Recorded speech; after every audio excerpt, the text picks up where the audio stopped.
I'm going to sit here and once again explain to you how different the world is when you have a mind which isn't warped and affected easily by outside influences. You are never going to become a robot.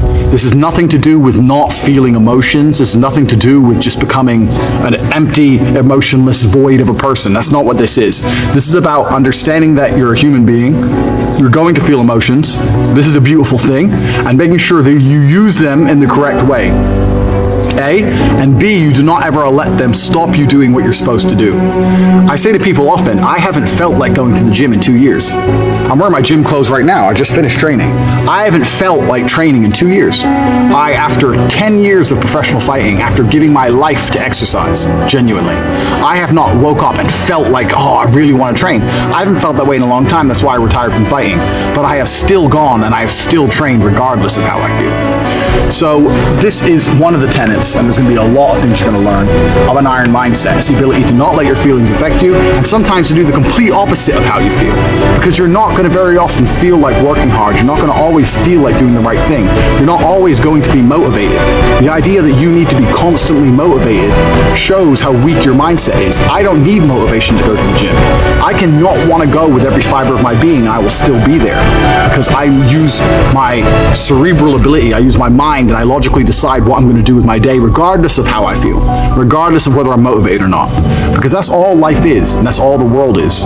Life is just getting things done, doing the right things, doing the important things, making sure they're done efficiently and thoroughly so that you live the best possible life. It's as simple as that. It's not particularly complicated. I'm not going to be, and I don't want to be one of those guys who's like, motivation, inspirational. I've never been one of them people. I don't believe in motivation, inspiration. I don't believe in that crap. I don't believe that you need motivation to get things done. I'm not going to sit here and just talk a whole bunch of motivational things to make you feel good. What I'm going to do is I'm going to tell you the things I always did that allowed me to put together the mindset I currently have. So, if you look at any story, literally any story with a hero in it, they all have one thing in common, and that thing is that there's always a villain. You cannot have a hero without a villain. It doesn't matter. You can think of any superhero, any comic book, any book you can think of, any movie, there's always a good guy and there's a bad guy. So for the good guy to exist, there has to be a bad guy. There's no other way for the duality of the universe to continue without this basic tenet. So you want to be the good guy in your story. You want, and I've said this before actually, as a man, life is going to be difficult. It's more difficult than being a woman. It's more difficult than anything else. So it's very easy to see yourself. Life is actually easier as a whole if you see yourself as a hero. Because in every single hero story, the hero suffers. He has a hard time. And if you understand that you're suffering because you're a hero, then the suffering begins to make sense.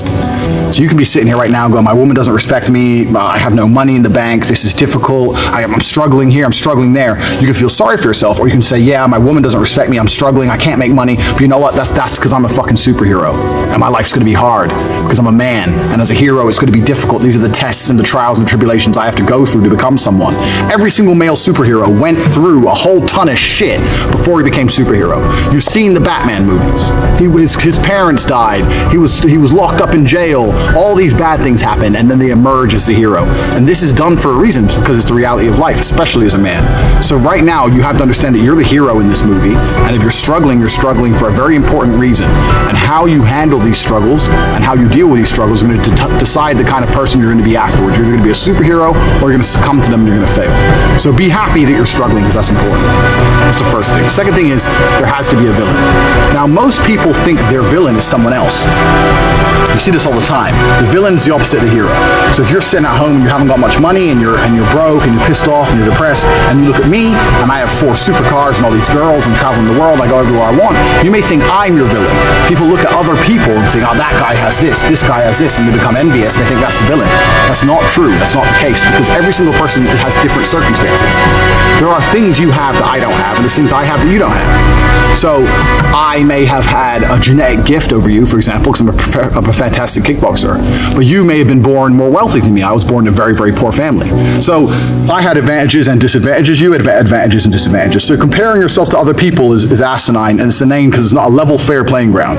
There are some people who are born to millionaire parents who are gorgeous, model, good looking, and have 6-packs without trying. Some people are lucky like that. That's just how it is. So comparing yourself to these people is not going to help you. Your villain is nobody else. Your villain villain is someone you're going to create. And you're going to create your villain because he's going to motivate you to be the most powerful hero you can possibly be. So you're going to create your villain. And this is the task for the first week. This is a 6-week training course. And over each week, you have a very important task. And the task for this week is to create your villain. To make sure that there was no disadvantages involved, your villain's going to be a clone of you. But what your villain's going to have is he's going to have some things you don't have. And your villain is going to be the person who basically, without requirement for motivation, without being, no matter how he feels that day, no matter how stressed he is from work, regardless of what happens to him, your villain's going to be the guy who always does exactly what he wants to do. So your villain's going to be the guy who goes to the gym regardless of how he feels.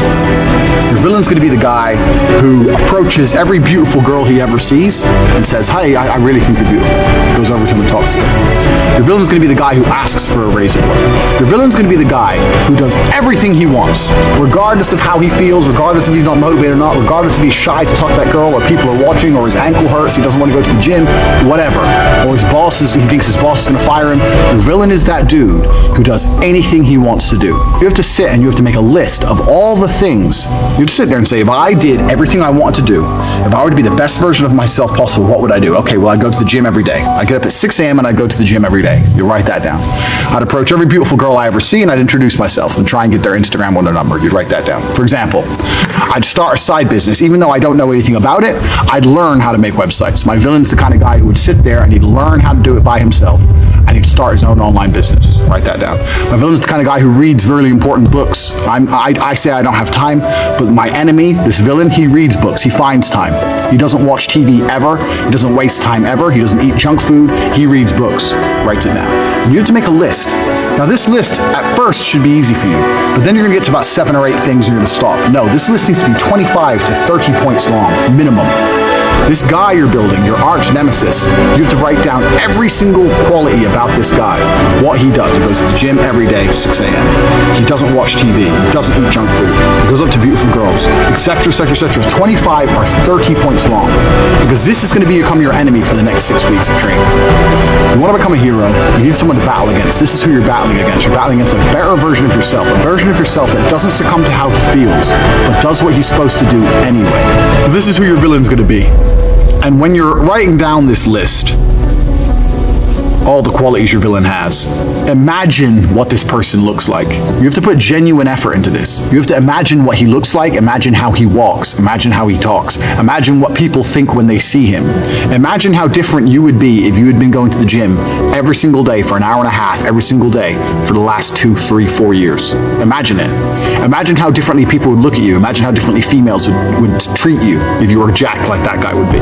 You have to sit and you have to put down all these qualities, and then once the qualities are there, 25 or 30 minimum, then you have to imagine what kind of person this is. You have to imagine what he looks like, what he talks like, what he thinks like. Imagine how he views the world, because this is who you're going to be battling against. So you have to put genuine effort into constructing this person and understanding this person. The reason I'm saying do this is because this is what motivates me every single day. When I was training for a fight, the reason I'd always go train is because I knew my enemy was training. But when I stopped fighting professionally, I thought, well, what enemy do I have? And I realized I had to create my own. So when I don't feel like going to the gym, I imagine I've built my own enemy. I won't even list all the things that my enemy has. He has a whole bunch of shit I don't have. And he would be an nearly impossible person to be. But when I sit and I don't feel like going to the gym, I know my enemy's training, because he trains no matter what, regardless of how he feels, regardless if he's pissed off, or if there's traffic, or it's raining, or he's tired. My enemy trains. When I see a girl and she's beautiful, but all her friends are there and I'm afraid they're going to laugh at me, my enemy wouldn't give a fuck. He'd go over there anyway. That's who he is. He's a man. So when I understood who I was truly battling against, then you have 2 choices. You either rise up to try and take him on, or you become a little pussy. You have the choice. Do I want to lose to this man I've created and I've built? Do I want to lose to him, or do I want to beat him or compete with him? And you have to make a choice, and you sit there and go, well, I know that the person I created in my mind, my arch nemesis, would go over there and he'd talk to all the girls.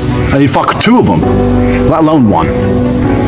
This is an extremely important facet, and for the next 6 weeks, we're going to be doing lots of things that are going to revert back to the enemy that you've created. So you have to put genuine effort into putting together this person. You have to imagine everything about them. From start to finish, you have to imagine standing next to them. If you were standing next to this guy right now with no shirt on, who would girls want to fuck? Who would people respect? And the crazy thing about all of this is that this person is you. This person is you. It's just you with a little bit of a different path or a different take on life. It's you who's the person who does whatever he's supposed to do regardless of how he feels. It's you with an iron mind. This is the exact point of it. The reason creating this enemy is so important, and the reason viewing him and seeing how he sees the world and understanding how important and powerful this person is important, is because that person is you. That person is you who does what he's supposed to do without fail. That's all it is. And when you truly put this person together and you truly understand him, and you find out what you could be and you find out what you're battling against, you're going to become far more difficult to demotivate. It's going to be much harder for someone to say to you, don't go to the gym, because you're going to know, well, my enemy, this guy, give him a name, whatever. This dude's going to the gym. That's why he looks how he looks. And that's who I'm being compared to. So I have to go to the gym. Oh yeah, but I'm tired. Well, you don't go then. My training partner doesn't want to go. Fine, you don't go. I am going. I'm not the guy who's going to let this man beat me. And you have to start comparing yourself to this guy in every single facet. I still do it to this day. I compare my bank balance to this guy's and he's killing me. I compare my body to this guy's, he's killing me. I compare so many things about myself. You guys may look at me and go, oh, Tate, millionaire, girls, this, that. I'm still comparing myself to this person I've created. And I know that I'm losing. And that's what drives me forward. That's why I don't miss the gym. That's how I find a way to make money. That's how I do whatever it takes to succeed, because I know who I'm battling against. Most of you guys have no enemy. You have no enemy. Or you have an enemy which is somebody else. You look at a Justin Bieber or Drake or some shit. That's not going to motivate you. That's pointless. It's not going to help you. Or you have no enemy at all. You have a support structure around you, and you have people who say, oh, you're great just the way you are. You're beautiful just the way you are. And you're sitting there and living in your little comfort zone, little bitch. Bullshit. Put this enemy together from start to finish. And when you truly put this list together, you truly create this person and truly understand that it could be you, it's going to be far more difficult to stop you doing what you need to do in the future.